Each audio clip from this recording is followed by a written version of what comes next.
নমস্কার ভিউয়ার্স, বীর বগুড়ার পক্ষ থেকে আপনাদের স্বাগত। ভিউয়ার্স, আজ শুভ বৃহস্পতিবার, আমার সব থেকে প্রিয় দিন আজকে। বাবা মনিকে নিয়ে একটু চর্চা করতে হবে। তো বাবা মনিকে নিয়ে চর্চা করতে গিয়ে ভিউয়ার্স, আজকে যে টপিকটা নিয়ে আপনাদের সঙ্গে আলোচনা করব সেটা একটা গানের উপরে করব। গানটা আমি শেষে 2-4 লাইন শুনিয়ে দেবো, আপনাদের মনে করিয়ে দেবো। আপনারা তো জানেন সবই। গানটা শেষে গিয়ে 2 লাইন বা 4 লাইন আপনাদের শুনিয়ে রাখবো বা জানিয়ে রাখবো যে এই থেকে আমি বললাম, আজকে আলোচনাটা করলাম।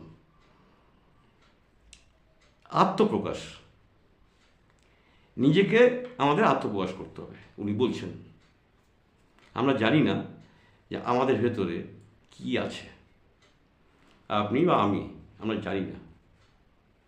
আত্মপ্রকাশ করতে হবে, নিজেকে তুলে ধরতে হবে বিশ্বের বাজারে। তাহলে ভিউয়ার্স, আমার আজকের এই প্রতিবেদনটা খুব কি খারাপ ছিল? আমরা যদি সবাই মিলে একটু বাবামণিকে বিশ্বের মাঝে ছড়িয়ে দিতে পারি বা প্রচারের আলোতে আনতে পারি, এটা কি খুব খারাপ বিষয়? আপনাদের কি মনে হয়? আমি এর আগেও বলেছিলাম ভিউয়ার্স যে 5 জন বা 10 জন মিলে, যে আপনারা দেখছেন আমাকে, এই 5-10 জন মিলে করি না। তো 5-10 মিনিট করতে গিয়ে আমি আপনাদের একটা কথা বলতে চাই। সেটা হলো, আপনারা যদি ভিউয়ার্স কেউ মনে করেন যে বাবামণিকে নিয়ে কোনো প্রতিবেদন আপনি বানাতে চান, আপনি বানান না। আপনি আমাকে পাঠাবেন, আমি আমার চ্যানেল থেকেই প্রকাশ করে দেবো, আপলোড করে দেবো। যদি আপনি মনে করেন যে আপনি বাবামণিকে খুব কাছে পেয়েছেন বা বাবামণির বইপত্র পড়ে অনেক কিছু জেনেছেন যেগুলো আমরা জানি না, সেটা যদি আপনি এইভাবে একটা বাড়িতে বসে ভিডিও বানান, বাড়ির কোনো একজনকে দিয়ে একটা ছবি তুলে যদি ভিডিও করেন, করে আমার কাছে যদি পাঠিয়ে দেন, আমি আপনাদের ফোন নাম্বার দিয়ে দেবো। আপনি যে কোনো কমেন্টে একটা লিখবেন, আমার প্রতিবেদনের কমেন্টে লিখবেন এগুলোও আমি একটা প্রতিবেদন রাখবো আপনার চ্যানেলে। আমি আপনার সঙ্গে যোগাযোগ করে নেব। আপনি ওই কমেন্টে আপনার নাম, কোথা থেকে দেখছেন এবং ফোন নাম্বার লিখে জানাবেন, আমি আপনার সঙ্গে যোগাযোগ করে নেব। আমার নাম্বার আপনি পেয়ে যাবেন। এবার আপনি আমাকে হোয়াটসঅ্যাপে পাঠিয়ে দেবেন। আপনার ওই ভিডিওটাই আমি আবার কোনো একটা বৃহস্পতিবার দিন আপলোড করে দেবো। তাহলে কী হবে ভিউয়ার্স, আপনার কথাটাও ছড়িয়ে গেল। আমি যেটা বারবার বলতে চাইছি যে আমাদের সবার কথাগুলো ছড়িয়ে যাক না বিশ্ব বাজারে, সবাই জানতে পারলো আপনি কি বলতে চাইছেন। আপনি বাড়িতে একটা প্রতিবেদন করুন, কখন মাথায় রাখবেন 10 মিনিটের মধ্যে বানাতে হবে। 10 মিনিটে বেশি করবেন না। প্রথমে একটু হয়তো অসুবিধা হবে, আমরা তো একটু অসুবিধা হয়। সব আমি কাটছাট করে দেবো, কমপ্লিট করে দেবো আপনার ভিডিওটাকে। শুধু আমাকে জানাবেন কে বলছেন, কোথা থেকে বলছেন, আপনার ফোন নাম্বার কমেন্টে লিখবেন, আমি আপনার সঙ্গে যোগাযোগ করব। এই একটা আপনাদের আমি রাস্তা খোলা রাখলাম, আমার ঘরের দরজা খুলে রাখলাম, আমার চ্যানেলের দরজা খোলা রাখলাম। এই বৃহস্পতিবার আর মঙ্গলবার করে অখণ্ড সংহিতা পাঠ করা হয়। যদি আপনারা কেউ মহান ব্যক্তি থাকেন, আমার গুরু ভাই বোন, যারা খুব সুন্দর পড়তে পারেন অখণ্ড সংহিতা, আমি তো জড়িয়ে যাই মাঝে মাঝে, আমি বুঝতে পারি, পরিষ্কারভাবে যদি পড়তে পারেন করবেন। 5-7 মিনিটে একটা ভিডিও বানিয়ে আমাকে বলবেন, আমি ওটাই আপনাকে আপলোড করে দেবো। এইটুকু বলার ছিল। মঙ্গলবার এবং বৃহস্পতিবার আপনারা পার্টিসিপেট করতে পারেন আমার চ্যানেলে, আমি প্রকাশ করব আপনার প্রতিবেদন। যাই হোক, এবার কাজে আসি। তো উনি বলছেন আত্মপ্রকাশ করতে ভিউয়ার্স। সে গানটি ভিউয়ার্স আপনারা সবাই জানেন, কিন্তু গানের প্রত্যেকটা শব্দ মানে শিহরণ জাগিয়ে দিচ্ছে ভিউয়ার্স। কতবার যে গানগুলো শুনছি আমি নিজেও জানি না।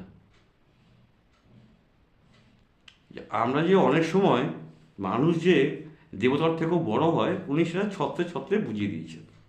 অথচ দেখুন, আমরা সবসময় একটা নীরবতার মধ্যে থাকার চেষ্টা করি, আমরা নিজেকে প্রকাশ করার চেষ্টা করি না। এখন তো প্রকাশ করার সুবর্ণ সুযোগ, এই যে ইউটিউব বা ফেসবুক বা হোয়াটসঅ্যাপে সব কিছু করা যায় তো, প্রকাশ করা যায় তো মনের ভাবটাকে। যেটুকুই হোক, একটু বাবামণির খবরটা একটু চারিদিকে ছড়াক না। আমি তো এটাই চাইছি বিকজ আমি কোনো কিছু চাইছি না। আমি ইউটিউব থেকে কোনোদিন পয়সা চাই না। আমি পয়সার জন্যও আসিনি এখানে, শুধু বাবামণিকে প্রচার করতে হবে। তো 5 জন মিলিয়ে করি আমরা, বা 10 জন মিলিয়ে করি। আপনারা 10 জন আছেন আর আমি একজন, বা উনি একজন, এই কজন মিলে করি না, অসুবিধা কী আছে? তারপরে গুরু ভাই বোনরা পরে আস্তে আস্তে পার্টিসিপেট করবে আমাদের চ্যানেলে। এই একটা কথা আপনাদের বলে রাখলাম। নিজেকে আত্মপ্রকাশ করতে হবে, নিজেকে আর মানে সংকুচিত করে রাখার সময় নেই। এখন সময় এসছে বিশ্বকে জাগিয়ে তোলার। সনাতনী হিন্দুদের অবস্থা দেখেছেন ভিউয়ার্স কী হচ্ছে? এরপরে সরস্বতী পূজা, তো এবার তো সরস্বতী পূজা যা হলো হলো, এরপরে করাই যাবে না যা পরিস্থিতি। একটু হিন্দু জাগরণটা ঘটুক না। আমরা বাবামণিকে নিয়েই বলি না, বাবামণির কত দামি দামি কথা অন্য অন্য ধর্মের লোকেরা শুনলে স্তম্ভিত হয়ে যাবে আমাদের গুরুদেবের কথা শুনলে। এটা আপনারা বিশ্বাস করেন কেন জানি না। আমি মনে করি অন্যান্য সম্প্রদায়ের লোক যদি শুনে, আমার যদি 2-4টা প্রতিবেদন এরকম কেউ দেখে থাকেন যারা আমাদের গুরু ভাই বোন নন, ওনারা স্তম্ভিত হয়ে যাবেন যে কী বলছেন। এইরকম ওনার লেখনী। যাই হোক, নিজেকে প্রচার করতে হবে। বাউনি গানটা কী করেছেন ভিউয়ার্স আপনারা তো নিশ্চয়ই বুঝে ফেলেছেন, তবু বলি। হে মানুষ তুমি আত্মপ্রকাশ করো, হে মানুষ তুমি আত্মপ্রকাশ করো।